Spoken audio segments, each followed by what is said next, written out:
मंचासीन हम सब के गुरु जो समाज को संस्कारित और धार्मिक दिशा देते हैं, स्वामी नित्यानंद जी और स्वामी बालकानंद जी। मंचासीन हमारे जिनका आप सुन रहे थे अभी, जगमोहन जी, भाई रामविलास जी, रावतलाल जी जो हमारे रिटायर ऑफिसर हैं, हमारे दौसा के प्रधान है प्रहलाद जी, नागड़ के प्रधान है भाई दिनेश जी, हमारे फैलराम जी IRS ऑफिसर है, मक्खन जी डोई यहाँ पधारे हैं, भाई प्रभु जी चौधरी हैं जो हमारे महाराज जी के शिष्य हैं, और सभी हमारे गायक कलाकार साथियों, सभी पंच बटे। देखो ये तो हमें सबसे बड़ी कमी क्या है, हम सुनते नहीं, और जो सुनेगा नहीं जो गुनेगा नहीं। पंचायत में जाएंगे तो एक कोना बैठे बीड़ी पीता रहेगा, मीटिंग में आएंगे तो इधर उधर घूमते रहेंगे। भाई तुम आए क्यों? नित्यानंद जी महाराज जी आए, हम आए, और लोग आए, आप लोग आए, तो कृपा करके शांति से सुनो। ये हमने देखा हर जगह अपने अपने काम में लगे रहेंगे। यहाँ से 200 मीटिंग में जाएंगे, 4 उधर 4 उधर 4 उधर। इसलिए कृपा करके हम 5-7 मिनट बोलेंगे।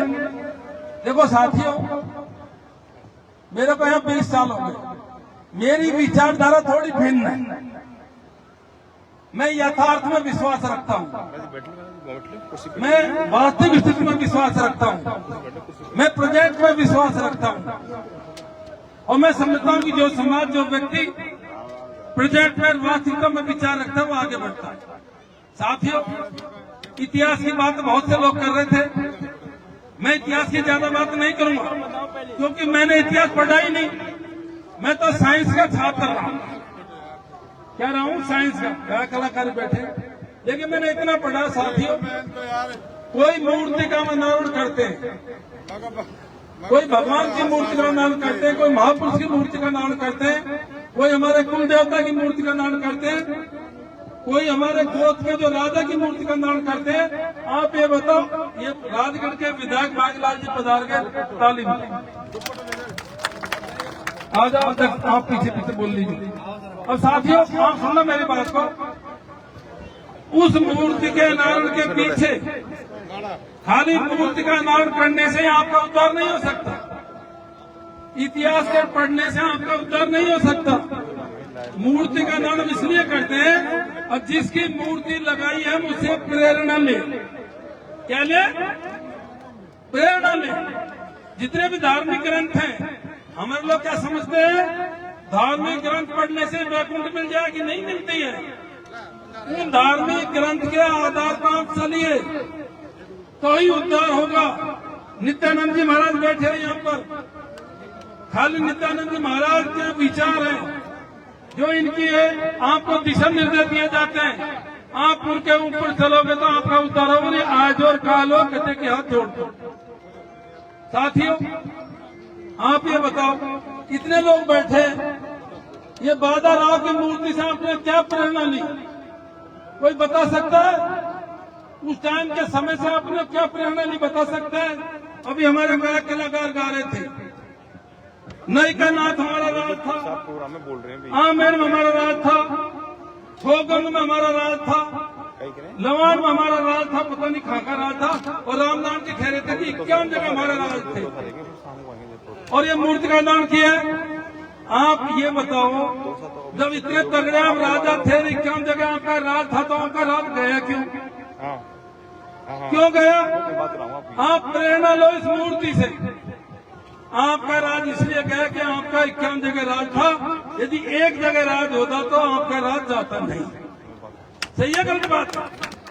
आमेर आज जनसंख्या आजादी के टाइम पे 19 करोड़ थी, 400 साल पहले जनसंख्या राजस्थान की मुश्किल से 60-70 लाख थी, आपकी जनसंख्या मुश्किल से 50,000 होगी। 50,000 में आपने 50 राजा बढ़ा दिए, तो राज छीनने का ही तो काम किया आपने, इसीलिए तो राज गया। 5-5 किलोमीटर रियासतें थी, यदि ये सारी रियासत एक होती तो आपका राज नहीं जाता।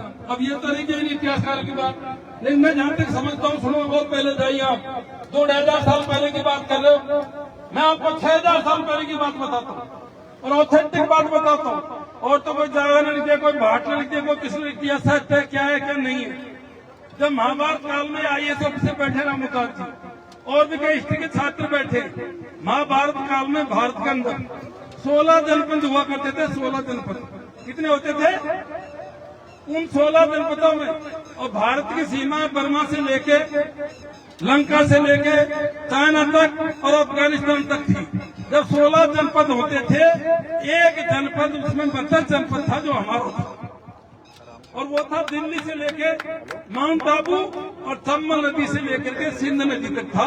ये मगध जनपद था जिसमें लोग निवास करते थे, हमारी सभ्यताएं थी। तो इससे सबको कि आप बहुत बड़े बहादुर हो, लेकिन मेरा निवेदन ये है, आपको खाली इतिहास पढ़ने से आपका उद्धार नहीं होगा। आपको वर्तमान को पढ़ना पड़ेगा, सारी बातों में आपको सीखना पड़ेगा। नहीं तो एक चीज इतिहास पढ़वा उद्धार सुन लो। धर्म को भी आपको, समाज को संस्कारित करना है, अच्छे रास्ते पे ले जाना है, दुर्गुणों को छोड़ना है, तो धर्म का पाठ पढ़ना पड़ेगा। सत्यानंद जी बैठे, आपको आपकी गलतियों को सुधारना पड़ेगा, उसके लिए आपको इतिहास को पढ़ना पड़ेगा, और आपको संस्कृति को जिंदा रखना है। इस संस्कृति को जिंदा रखना जो साथी गा रहे थे, तो हमको इनकी संस्कृति को जिंदा रखना पड़ेगा, जो गाने बजाने हैं। और सबसे ऊपर समाज को उन्नति करनी है, तो भैया शिक्षा को जिंदा रखना पड़ेगा। बिना शिक्षा कुछ नहीं है, कितने भाषण देते रहना। आप ये बताओ,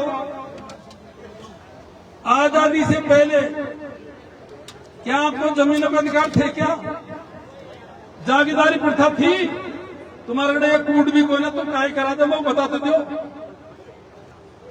आजादी से पहले देश के अंदर जागीरदारी प्रथा थी, और जमीनों का मालिकाना किसी को भी नहीं थे।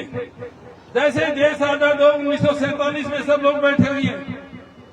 देश आजादी के बाद में हमको जमीनों के मालिकाना हक नहीं है। मालिकाना हक पहले क्या था तुम्हारे जो तुम को थे? बताओ, कोई जमीन का ना हो, कोई का रजिस्ट्री का ना हो, कोई के खेती का ना हो, और कोई का काय ना हो। हम कलेक्टर आके, हम एसपी आके। तो इसलिए मेरा निवेदन आप सबसे ये है, बोर तो नहीं हो रहा, जवान जवान थोड़ा बोर तो नहीं हो रहा। इसलिए सबसे अच्छा युग, यदि इन आदिवासियों के, उसे बोलूंगा मैं थोड़ा सा, क्योंकि रामबाला जी ने बोला था हमारे लोग भ्रमित करते हैं लोगों को। इसलिए पिछले 8-10 हजार साल के अंदर यदि सबसे अच्छा युग है और उसका आप सदुपयोग कर सकते हो, तो ये प्रजातंत्र है। प्रजातंत्र आज का युग है जिसमें आपको सारे अधिकार है। और जो सही समझदार है, जो प्रेजेंट को समझता है, वो वर्तमान का फायदा उसको उठाना चाहिए। हम भ्रमित नहीं हो। और एक निवेदन और है मेरा, अच्छी लीडरशिप रामदान जी कह गए, मुख्यमंत्री बना सकते हैं हम। अब वो चले गए, मैं बोलता हूं, अकेला चना बाढ़ नहीं फोड़ सकता। तुम्हारी जनसंख्या राजस्थान में 6-7% है। कितनी है? पूरे भारत में 1 करोड़ है। जब तक दूसरे समाजों को साथ में ले होगा, आप कुछ नहीं कर सकते। ये सही मैं कह रहा हूं, इस बात को मुझे कहने में कोई गुरेज नहीं है। विधानसभा चुनाव 2023 के अंदर हम 3 MLA हारे, अपने यहाँ का भी आ रहा है। क्यों आ रहा है? बात तो सुन काका, मेरे खिलाफ भी मीणाल के 12,000 वोट गया। मीणाल के वोट 50,000 है, MLA बड़े 1 लाख वोट था, जो उनका लेना पड़ेगा जैसो आ गया। 10 सीट ऐसी है जनरल राजस्थान के अंदर, 10 सीट जिनमें जनरल, जिनमें मीणों के 60,000 वोट हैं, वो 45-50,000 वोट डालते हैं। और MLA बनने के लिए 90,000 वोट चाहिए। तुम देखी तो हंसो तुमको 90,000 चाहिए। जब तक दूसरे समाजों पे 40,000 वोट नहीं लोगे, आप जनरल सीट पे विधायक नहीं बन सकते। इसलिए मेरा आपसे निवेदन है, अच्छा नेता वो है, अच्छा व्यक्ति वो है, खुद के समाज को संभाल के रखिए, खुद के समाज को जोड़ के रखिए, और दूसरे समाज को भी संभाल के रखिए, तब जाके राजनीति होगी। गहलोत साहब 3 बार मुख्यमंत्री बन गए, क्या था उसमें? क्या कारण था? कितने हैं जाति के बाद?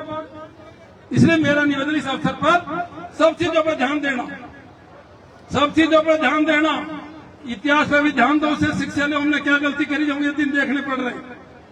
संस्कृति को एक बताओ, ये बैठे सबसे पहले इस मुरारीलाल मीणा ने मीणा संस्कृति के बारे में लोकसभा में प्रश्न उठाया नहीं उठाया। मैंने कहा हमारी मीणा संस्कृति को देश के अंदर मान्यता मिलनी चाहिए। हम नेता क्यों जाते हैं लोकसभा विधानसभा में? ढोल बजाने नहीं जाते हैं, प्रजातंत्र विषय चुन के भेजते हैं। हमारे समाज की बात को, हमारे क्षेत्र की बात को, हमारे लोगों की बात को लोकसभा विधानसभा में मजबूती से रखें, और वो मजबूती से हम रखते हैं। मैं मेरी विचारधारा को नहीं बदल सकता, और अब तक मेरी विचारधारा का रिजल्ट भी सही मिला है, और मैं धर्म मानता हूँ मेरा। मैं समाज के बीच में गलत बात नहीं करता। प्रेसिडेंट क्या पोजीशन है, किस दिशा में लड़के जा रहे हैं, क्यों नहीं ध्यान देते हो?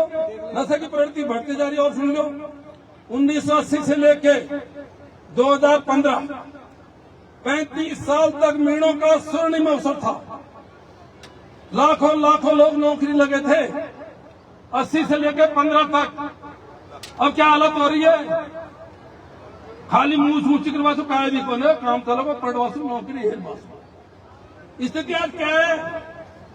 स्थिति क्या है? इसलिए कृपा करके मेरा हमसे निवेदन है, इस सब बातों का ध्यान रखो, तभी समाज का उद्धार हो सकता है। सब बातों में धर्म का भी रखना पड़ेगा, संस्कृति का भी रखना पड़ेगा, शिक्षा का भी रखना पड़ेगा, राजनीति का भी रखना पड़ेगा, और तभी औरों को भी जोड़ के चलना पड़ेगा। तभी जाकर के उद्धार होगा, तभी जाके समाज का उद्धार होगा। अब रही आपने कुछ काम बताएं। हम 15 साल में जितना बड़ा इतना किया, सारे काम भगवान से भी नहीं होते हैं। अशोक गहलोत 3 बार मुख्यमंत्री रह गए, नहीं है सारे काम। रामविलास जी खूब काम कर रहे हैं, ये फिर बहुत से काम रह जाएंगे। पहले नेताओं ने किया जब भी रह जाएंगे, मेरे पे रह जाएंगे। कामों में तो तुलना करनी पड़ती है, और नेताओं से ज्यादा काम करे कौन करे। हमने खूब करे 15 साल तक, जितना हुआ इतना। पिछले कार्यकाल में 8-8 9 कॉलेज खुलवाई, देखी गए। एक विधानसभा में 8-8 कॉलेज खुली थी, पूरे राजस्थान में नहीं गोली खाई। एक विधानसभा में अलग जनता ने मेरे फल भी दिया है। हम रामविलास जी ने सब जगह हमको हरा दिया, चारों जगह बीजेपी जीत गई। लेकिन दौसा की जनता को धन्य और देलास महाराज की कृपा है, इसलिए मैं तो जीत गया। और सुनो क्यों जीता? अभी जगमोहन जी बैठे, इस बार एमपी का चुनाव आया था, यहाँ वालों को सब पता है। देलास वालों, मेरा बिल्कुल मन नहीं था, मेरे ऊपर बहुत दबाव था। हमने तो जगमोहन जी से भी निवेदन किया था, आप लड़ लो भाई साहब, लेकिन मेरा पूरा सारा लड़ेगा, मैं नहीं लड़ूंगा। चौथ का दिन था, मैं जयपुर से सीधा महाराज जी के आया। ये प्रभु जी बैठे शायद ये थे सब लोग। मैंने महाराज जी से पूछूंगा, महाराज जी खेबो तो लड़ूंगा, नहीं कौन लड़ूंगा। 15 दिन तक मैंने मना कर दिया। मैं महाराज जी का आया, और महाराज जी नाते ही जोर से कह दिया, और ये ले जा तू तो लड़, जीतो को गारंटी से तो मैं चुनाव लड़ने। महाराज जी पार पड़ी, और देलास महाराज का अब हमें कन्हैया जी लेट होगा तो मैं क्या करूँ, मैं क्या करूंगा? पहला सही बात है, इसमें क्या है? अब इसलिए कृपा करके ये जिम्मेदारी सोचो। ये पटेल बैठे हैं, आजादी से पहले कहूंगे जमीन ठीक है तुम्हारी। अब रही विकास की बात, इन्हें 2 बात बताई। देखो हम सत्ता में तो है नहीं, हम ये कह सकते हैं हम तुम्हारी बात को लोकसभा में मजबूती से रखेंगे। एक तो नई के नाथ की बात आई है, अब ये पूरा तत्व डिपार्टमेंट में जाना चाहिए। जब भी मौका लगेगा लोकसभा में हम इसको मजबूती से रखेंगे, सरकार को लिखेंगे भी, और नई का नाथ को पुरातत्व घोषित करें। मैं घोषणा होने की नहीं कर रहा, मैं कोशिश कर रहा हूँ लोकसभा में उठाने की और उसको करवाने की, जैसे इनका उठाया था। और दूसरा, महाराज जी का देखो, हमारे एमपी का 5 करोड़ मिलता है, जगमोहन जी ने खेती घोषणा कर दी। और जगमोहन जी वैसे बड़े भाई, चुनाव लड़े होंगे, होता रहता है, गड़बड़ खाओ आप सब जानते हो। मेरे को भी मीणा का 40-45 मिला, जगमोहन को 40-45 मिला। मैं 40-45 ले 1 लाख पहुंचता हूँ, 70 में रहेगा, तुम काई का सुनो बात। अब जगमोहन जी की बात में टाल नहीं सकता। हमारा बहुत कम पैसा होता है, एमपी का मात्र 5 करोड़ होता है, 600 ग्राम पंचायत होती है, 1 ग्राम में मात्र 80,000 होता है। ये देलास महाराज को फिर भी तुम्हारे जैसे जो कर लेना, एमपी कोटे में 10 लाख दे दूंगा, 10 लाख एमपी कोटे दे दूंगा। और बहुत सी, और मेरा निवेदन ये है, ये सारा मैंने इतिहास, ये धर्म फर्म संस्कृति शिक्षा सब बता दिया। वर्तमान परिस्थिति को जिसने नहीं समझा, चाहे कोई व्यक्ति हो चाहे कोई समाज हो, जो वर्तमान परिस्थिति को नहीं समझेगा वो उन्नति नहीं करेगा। इसलिए समाज के सभी बंधुओं, आपको वर्तमान परिस्थिति को समझना पड़ेगा, हमको हकीकत पर आना पड़ेगा। 2014 में खोल लेना, 2014 में रेलवे में 16.5 लाख कर्मचारी थे, आज 12.5 लाख हैं। 30 लाख पद खत्म हो गए देश के अंदर। 30 लाख पदों में आपका 7.5% आरक्षण है। 7 या 21, 2.25 लाख पद होते हैं हमारे। ले लो लड्डू। बहुत से लोग कहते हैं आरक्षण खत्म नहीं होगा, नहीं होगा, हमारी गारंटी है। कैसे नहीं होगा? नौकरी खत्म कर देगा आरक्षण, वो चार्टर लगा। आरक्षण जो चाहिए नौकरी के लिए चाहिए। एयरपोर्ट एयर इंडिया बेच दी तो नौकरी खत्म होगी, आरक्षण खत्म हुआ नहीं हुआ? समझो, सत्यता पर आना पड़ेगा, हकीकत पर आना पड़ेगा। एक जो बहुत बड़ी बात रामबाला जी ने कही, मैं तुमको क्लियर कर दूं सबको, जो हमारे युवा साथी भ्रमित होते हैं, सब लोग भ्रमित करते हैं। ये जो हिंदू कोड की बात करते हैं, आदिवासियों की बात करते हैं, कोई तो कहता हम हिंदू हैं, रामतार जी बोले थे इसमें, कोई कहता हम हिंदू नहीं है। इस बार हम तो आदिवासी है, प्रत्येक आदिवासी का कोई न कोई धर्म है। आदिवासियों में हिंदू भी है, आदिवासियों में मुसलमान भी हैं।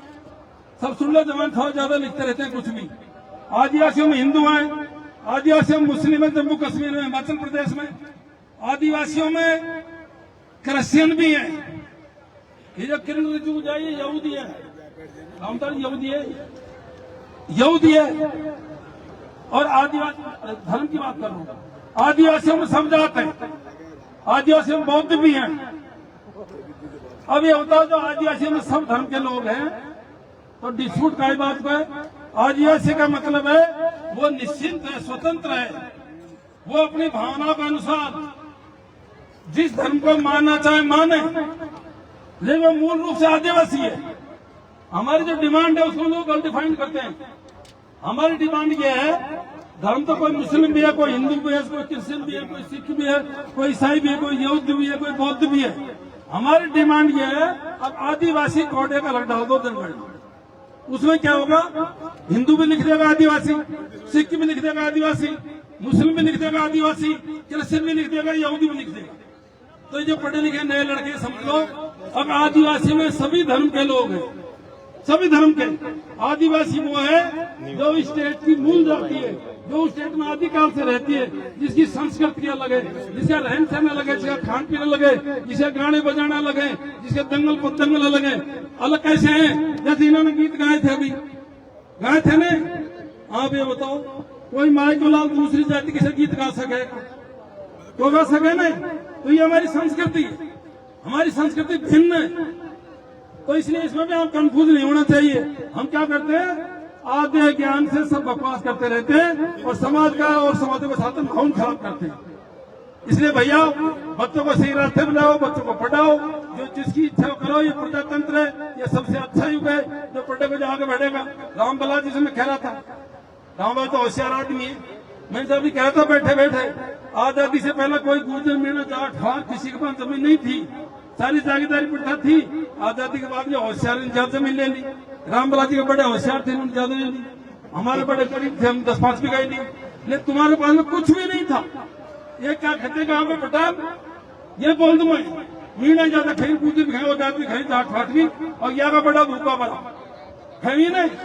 अरे आजादी से पहले सबका बड़ा भूखा मरा, 1.5 इंच जमीन को नहीं पूरा कर।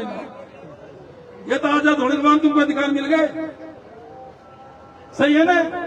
अब इसलिए हम आज इतना ही बहुत है। आप सब लोग यहाँ पधारे, आप सबको बहुत बहुत धन्यवाद। मैंने बोल दिया ना, आप निश्चिंत रहो, देलास महाराज के लिए कभी किसी प्रकार की कोई कमी नहीं है कि हम सब जगह कोशिश करेंगे। 10 लाख को भी दे देंगे। हमने पहले भी खूब काम करेंगे और करेंगे, करते रहेंगे, जगमुंजन मिलकर करेंगे और रामबाला जी से खिलवा देंगे। रात खा दिन कहीं बैठे हैं, लेकिन तुम तो इन बातों को भाई फाटो पाएंगे। तुम तो खुद का सुधार खुद से चालू करो। कहीं कहते साहब वो हो गया, मैं कहूँ यहाँ जो 500 आदमी बैठे, तुम सुधर जाओ, दूसरा सुधारो। मैं सुधरूं पहला, मैं सुधरूं। हमने पहले, मेरे बेटा IAS उसको 1 रुपए की शादी करी थी, कौन मना करता है तुम लोगों? सुधरो नहीं, इसलिए क्या मैंने एक रकम करी शादी, हमको 5-7 करोड़ मिल रहे थे। पहले खुद सुधरो, सारा समाज अपना सुधर जाएगा। कौन हार गया, कौन जीत गया, क्यों आ रहा, ये आ रहा, जिसको जितनी बुद्धि होती इतनी बात करता है। इसलिए सब एकजुट रहो, दूसरे समाज को पटाखे रखो, सबको साथ में लेके चलो, तभी तुम एमएलए बनोगे, एमपी बनोगे, और तभी और कुछ बना लो, नहीं तो ऐसे चिल्लाते रहना। बहुत बहुत धन बोलो हिरमन महाराज की।